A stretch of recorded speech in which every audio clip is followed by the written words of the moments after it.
Halo, selamat berjumpa kembali para pencinta rebahan. Bertemu lagi bersama saya James Bond di sini. Kali ini saya akan merangkum sebuah film yang mengandung banyak unsur mantap-mantapnya.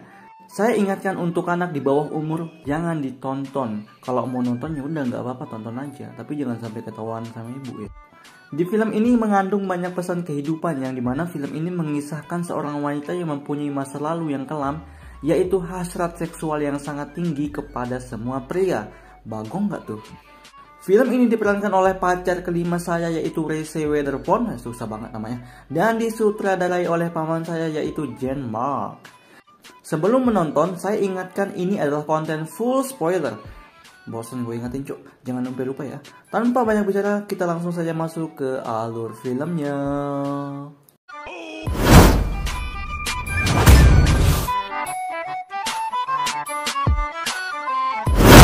Pada awal film kita akan melihat seorang wanita dengan ransel turun di sebuah motel, dan ini adalah pemeran utama di dalam film ini.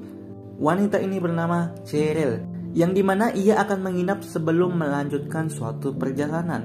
Kemudian terlihat dia menelpon seorang pria yang dimana itu adalah mantan suaminya.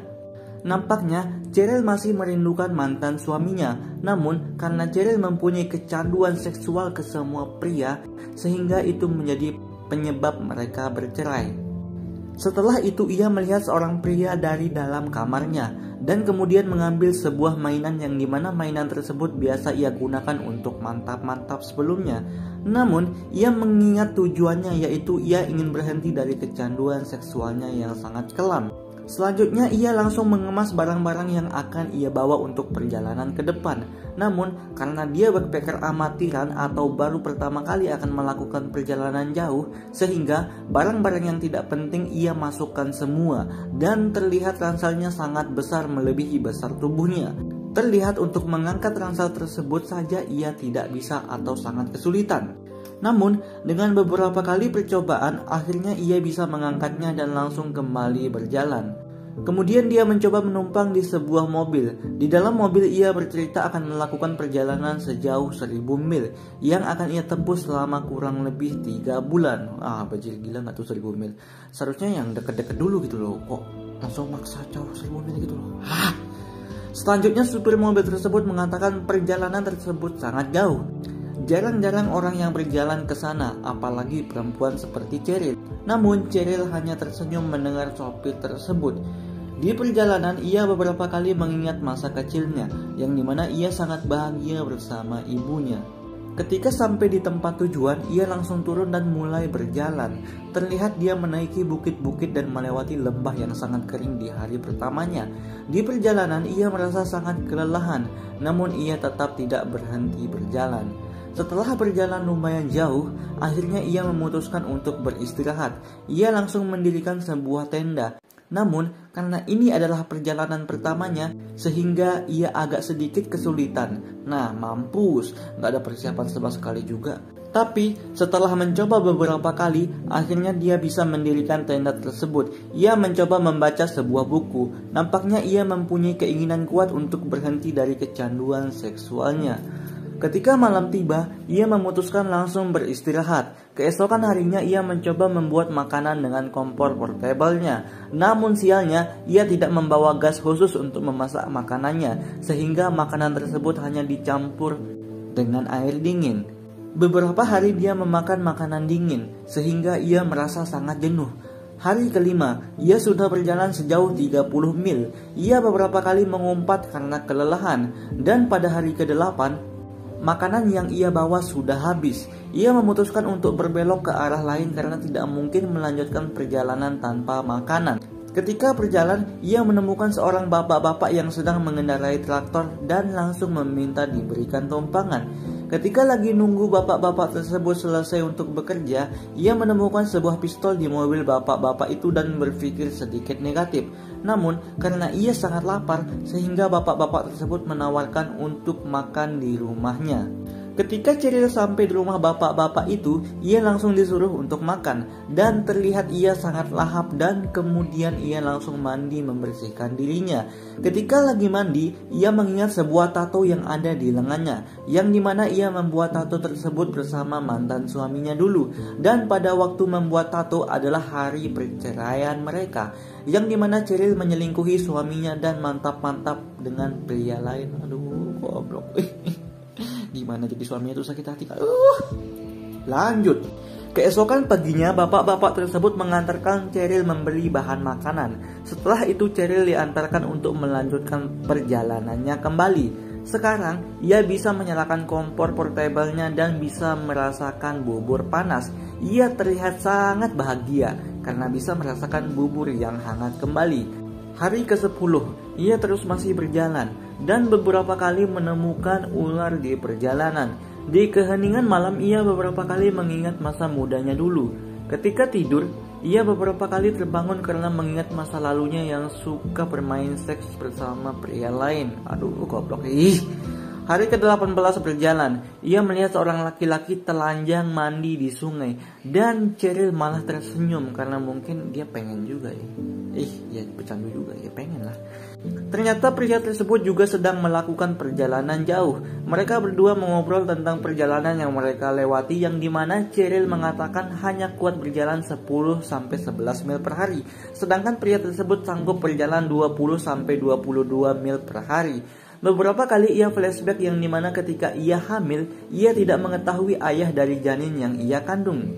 Anjir, kayaknya ini mantap-mantap sama banyak orang. Gue mau dong. Aduh, gak boleh bercanda lah. Namun, karena ia tidak mengetahui ayah dari janin yang ia kandung, sehingga ia memutuskan untuk menggugurkan janin yang ia kandung. Dia terlihat sangat terpukul karena ia memutuskan untuk membunuh janinnya. Selanjutnya scene berpindah di sebuah bukit yang tinggi, yang dimana Cheryl terlihat akan melewati bukit tersebut. Namun karena semangatnya yang sangat tinggi, dia mencoba menaiki batu-batu yang sangat tinggi dengan agak sedikit kesusahan. Namun ia berhasil. Syukur.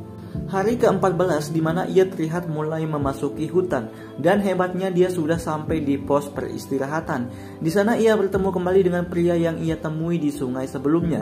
Di sana ia terlihat disambut hangat oleh pejalan lainnya. Setelah itu terlihat dia menerima sebuah paket yang berisi baju dan sepucuk surat, yang dimana paket tersebut berasal dari mantan suaminya. Dan mantan suaminya mengucapkan selamat kepada Cheryl bahwa ketika ia membaca surat tersebut, ia berarti sudah menempuh sejauh 100 mil. Di camp peristirahatan, ia disanjung oleh seorang kakek-kakek di sana. Karena semangat dan keberaniannya, Cheryl melakukan perjalanan yang sangat jauh, apalagi ia seorang wanita. Dan kakek-kakek tersebut menyarankan Cheryl untuk memangkas isi ranselnya, yang dimana itu sangat berpengaruh bagi perjalanan ke depannya.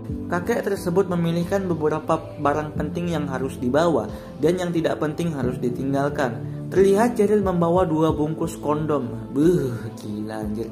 Katanya mau berhenti gituan, nah ini malah bawa kondom 2 bungkus pulang. Bangke emang. Selanjutnya kita akan melihat Cheryl sampai di sebuah kota, yang dimana ia mengabarkan kepada mantan suaminya melalui pesan suara bahwa ia baik-baik saja di perjalanan ini. Dilanjutkan dengan Cheryl yang mencoba mencari tumpangan dan akhirnya mendapatkan satu mobil. Namun Cheryl saat itu dikira seorang tunawisma atau seorang gelandangan. Sekali lagi Cheryl sangat kesal karena pria tersebut terus mengira Cheryl seorang tunawisma. Kemudian scene beralih ke Cheryl di sebuah mobil, yang dimana ia mendapatkan sebuah tumpangan oleh om-om yang tampaknya suka musik-musik metal. Sudah hari ke-30 atau 1 bulan, terlihat bahwa di depannya ada gurun es. Kemudian ia beristirahat sejenak untuk memakai celana panjang agar ia tidak kedinginan. Ketika berjalan, ia beberapa kali mengingat dirinya yang dulu suka mantap-mantap. Nampaknya ia seperti ingin mencoba, gitu lagi lah. Ya dia pengen juga, ya gitulah. Terlihat di beberapa tempat ia melakukan mantap-mantap bersama banyak pria. Masa lalu yang sungguh sangat membagongkan. Ini psikopat seksual ini.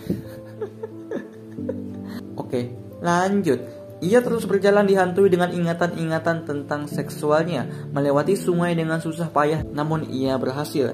hari ke-49 yang dimana ia berhenti di sebuah pos untuk menanyakan sebuah paket yang atas nama dirinya. Dan ternyata ia menerima sebuah paket yang berisi sepatu dari mantan suaminya yang mengucapkan selamat karena Cheryl sudah berhasil berjalan sejauh 600 mil. Sebelum pergi, Cheryl diingatkan oleh penjaga pos bahwa ia harus membawa air yang cukup karena cuaca akan sangat panas. Namun, karena Cheryl berharap 20 mil lagi akan ada tangki air, sehingga ia tidak begitu khawatir dan menghiraukan peringatan dari penjaga pos tadi. Hari ke-56, ia sudah berjalan sejauh 65% yang dimana ia semakin mengingat masa lalunya yang sangat kelam, yang bermain dengan banyak pria, sampai-sampai membuat suaminya sangat kecewa dan akhirnya bercerai. Setelah berjalan 20 km, ia kehabisan air minum, dan ternyata tangki air yang ia harapkan tidak ada isinya atau bisa dibilang kosong. Ia terlihat sangat kesal. Ia sangat kehausan sampai-sampai menjilat embun yang ada di tendanya. Kemudian dia terus berjalan dengan wajah yang sangat pucat sampai dia menemukan kubangan air kotor. Ia langsung mengeluarkan alat yang berfungsi sebagai penyaring dan menumpahkan sebuah pil penyernih di air tersebut. Sementara menunggu air jernih, ada pejalan lain yang melintas dan meminta air. Namun nampaknya dua pria ini mempunyai niat yang kurang baik, dan Cheryl agak sedikit curiga dengan gerak-geriknya, sehingga Cheryl mengatakan akan melanjutkan perjalanan duluan. Setelah Cheryl melihat kedua pria itu pergi, ia langsung berhenti dan mengganti pakaiannya. Dan ternyata salah satu pria tadi kembali dan mengintipnya. Cheryl agak sedikit ketakutan pada saat itu, namun dia berhasil untuk pergi. Selanjutnya, Cheryl sudah sampai pada hari ke-62, yang dimana ia tiba di suatu perbatasan di Washington dengan Aston. Setelah itu ia sampai di sebuah kantor pos untuk mengambil paketnya lagi. Di sana ia bertemu juga dengan beberapa pejalan. Ia mendapatkan banyak sekali pelajaran hidup selama perjalanan ini. Setelah itu mereka memutuskan untuk bermalam bersama agar keesokan paginya mereka langsung melanjutkan perjalanan. Ia terus berjalan dengan keinginan yang kuat dan tekad yang kuat. Terlihat di beberapa langkah lagi ia akan tiba di tempat tujuan. Ia tersenyum bahagia karena sudah bisa menyeberangi jembatan kehidupannya dan berhasil mengalahkan hasrat seksualnya. Tamat. Oke, thank you buat kalian yang udah menonton video ini. Yang gue tahu bahwa kalian agak kurang mengerti dengan video ini, dengan alur cerita ini. Jadi sedikit gue simpulin dengan kecerdasan buatan gue, yang dimana film ini menceritakan sebuah gadis yang dimana gadis tersebut mempunyai hasrat seksual kepada semua pria. Jadi siapapun yang mau mantap-mantap dengan dia dibolehkan, itu gratis, nggak bayar, boleh semuanya lah gitu. Tapi bagusnya ia ingin bertobat dan ingin memperbaiki hidupnya kembali. Oleh karena itu, beberapa pesan hidup yang bisa gue sampaikan di sini bahwa kalian harus menaati orang tua kalian. Jangan sampai kalian menyisakan nasi ketika kalian makan di ruang tamu, atau jangan sampai kalian tidak menyuci piring ketika emak kalian sudah selesai menyuci piring. Oke, terima kasih sudah menonton. Jangan lupa di subscribe, jangan lupa di komen, jangan lupa di semuanya. Thank you buat kalian. Assalamualaikum.